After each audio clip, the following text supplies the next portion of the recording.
Buenas noches. Segundos años. Reinos indígenas antes de la conquista. Ojalá logres captar la contradicción. Repito, reinos indígenas antes de la conquista.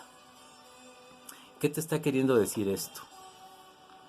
El concepto reino, el concepto indígena, pues son conceptos europeos. Uno, el concepto medieval, reino, pues esto es la Edad Media.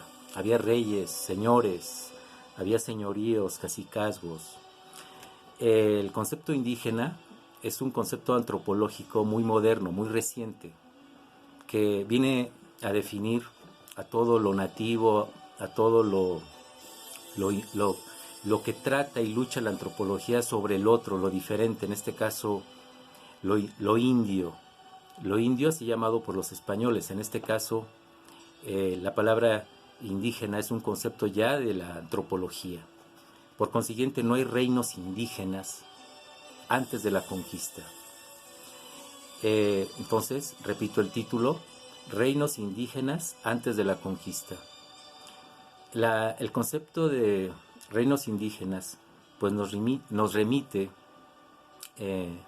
a analizar un poquito desde qué conceptos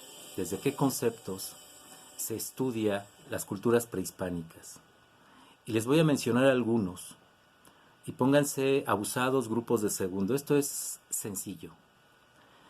Hay conceptos que repiten mucho los profesores de la sesión de Reinos Indígenas 2, antes de la conquista, y leen un texto de Claudia Espejel Carvajal, de la UNAM, sobre los tarascos.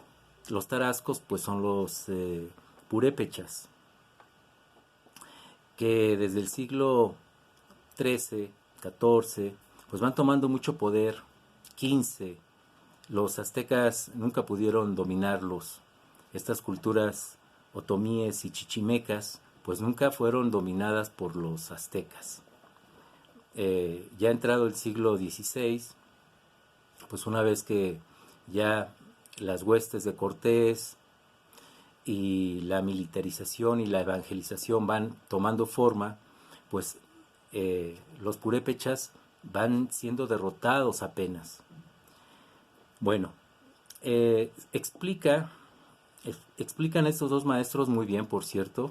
Me gusta mucho su narrativa porque son muy claros esta pareja de maestros del 15 de febrero. Del minuto 1:45 al minuto 6:51 leen un texto de Claudia Espejel. Y parece ser que el acto de leer lo que dice Claudia Espejel sobre los tarascos, pues no lo cuestionan porque lo leen como el pasado vivo, como si el pasado así hubiera sido y no de otra manera. Hay conceptos que se leyeron ahí como que es un imperio, que los purépechas formaron un imperio ya en el siglo XV y XVI, que tienen un rey, que hacen guerras de conquista, que tienen señoríos y cacicazgos, que no tienen escritura, pero hay una pictografía, pues que son politeístas y que son pequeñas ciudades que tienen barrios, pero claro, no te van a explicitar de que la palabra barrio pues es árabe y que significa exterior. El análisis de las palabras generalmente no se hace en estas sesiones. Es una forma en que va narrando entonces el texto de Claudia. A partir del texto de Claudia van explicando todo el relato en los más de 20 minutos. Pues algo interesante, que las fuentes que utilizan para narrar sobre los purépechas pues son fuentes coloniales, son fuentes hechas por la mentalidad de los frailes, de los conquistadores, y por consiguiente no hacen la distinción no hacen la distinción y la observación de que los reinos indígenas pues no existieron, los toman como hechos, reinos indígenas, y incluso te ponen un triángulo donde hasta arriba, en la pirámide social, pues están los reyes guerreros, y luego los sacerdotes, y al final los campesinos, artesanos, etcétera. Y qué semejante es esto cuando tú lees a autores estudiosos de la Edad Media, que no se diferencia en nada de que en la Edad Media pues también así se organizaba la sociedad, en guerreros, ¿sí? Hasta arriba, reyes y guerreros, luego los que oran, o sea, es el mundo medieval religioso, y los que labran, los campesinos. No hay ninguna distancia en la interpretación de lo medieval con lo prehispánico.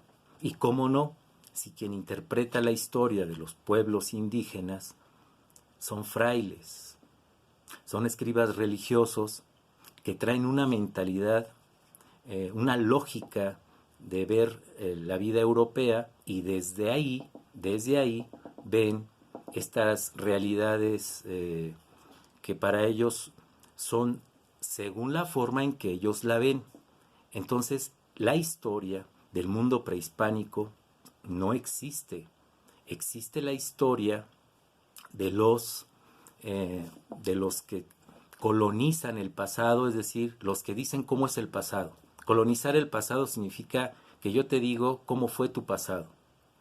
Y están colonizando entonces la memoria del mundo antes de la conquista. No tenemos historia. Entonces la historia es desde una lógica medieval fundamentalmente.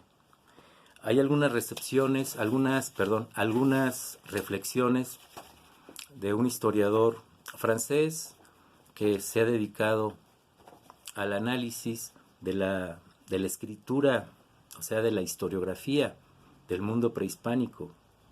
Y sí tiene razón, es una historia fosilizada, estática, es una historia que es semejante, ¿sí? Que es semejante, todas tienen guerreros, todas tienen sacerdotes y campesinos, todas mantienen un régimen de tributos. Entonces, aquí hay que hacer la distancia muy precisa de que la forma de observar es europea, ¿ok? Y nos da este autor, Guy Rosat, se llama Guy Rosat, que tiene un libro muy interesante que se llama Indios Reales e Indios Imaginarios, donde comenta pues que la conquista de México, dice por otro lado por ahí una conferencia, la conquista de México es un mito coloquial, es decir, ya es una costumbre que la conquista le fue muy fácil a los cristianos, a los europeos, elaborarla, y que parece ser que los sacerdotes, ¿sí?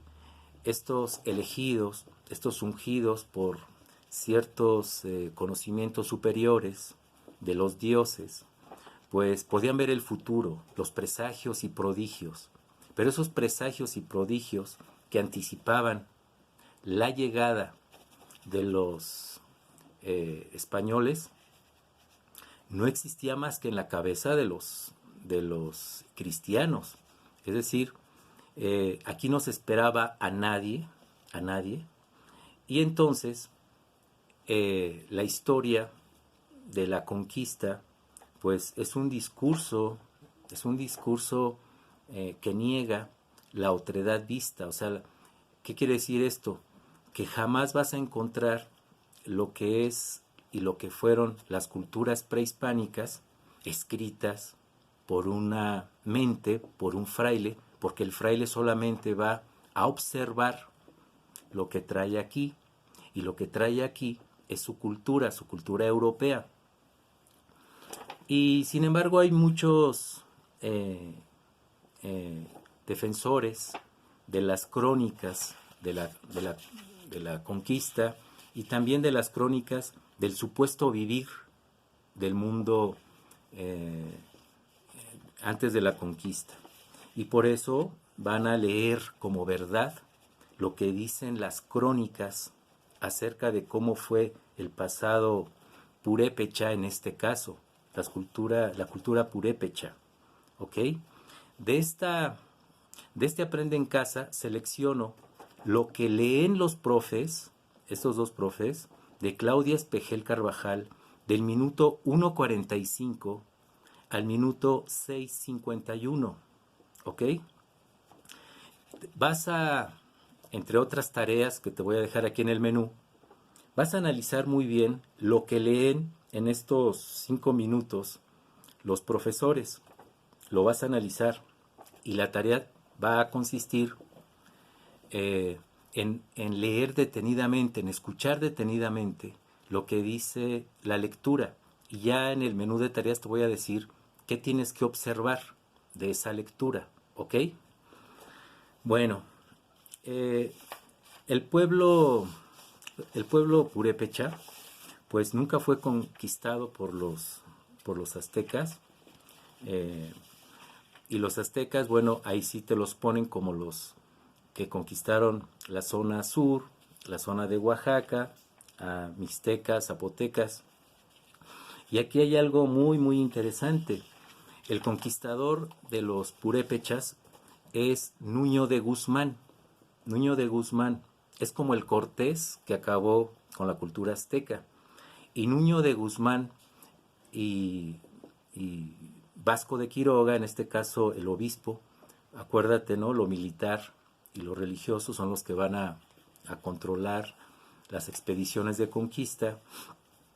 Y es exactamente, quiero comentarte esto, la conquista de Tenochtitlan es el mismo relato que la conquista del pueblo purépecha. Tiene el mismo formato. Podemos decir que hay 3 Méxicos, el del sur, el de la península, el del centro, que es el mexica con su triple alianza, y el norte, el más brusco, el más satánico para los españoles, debido a que la figura del desierto, que en el norte de México, pues traen en el imaginario de que en el desierto, como la figura bíblica, es donde pues manan los demonios, porque ahí fue alguna vez en la mentalidad medieval, pues Jesús fue ahí tentado por el demonio. Entonces fue más violenta la conquista de los purépechas por los españoles, ¿sí? Porque traían esa mentalidad de que el imperio del demonio pues manaba del desierto, y entonces estos otomíes y chichimecas pues les fue muy mal respecto al centro con los aztecas. Pero aquí hay algo interesante, que Nuño de Guzmán tampoco actuó solo y fue apoyado en este caso por grupos indígenas que tampoco querían a los purépechas, ¿sí?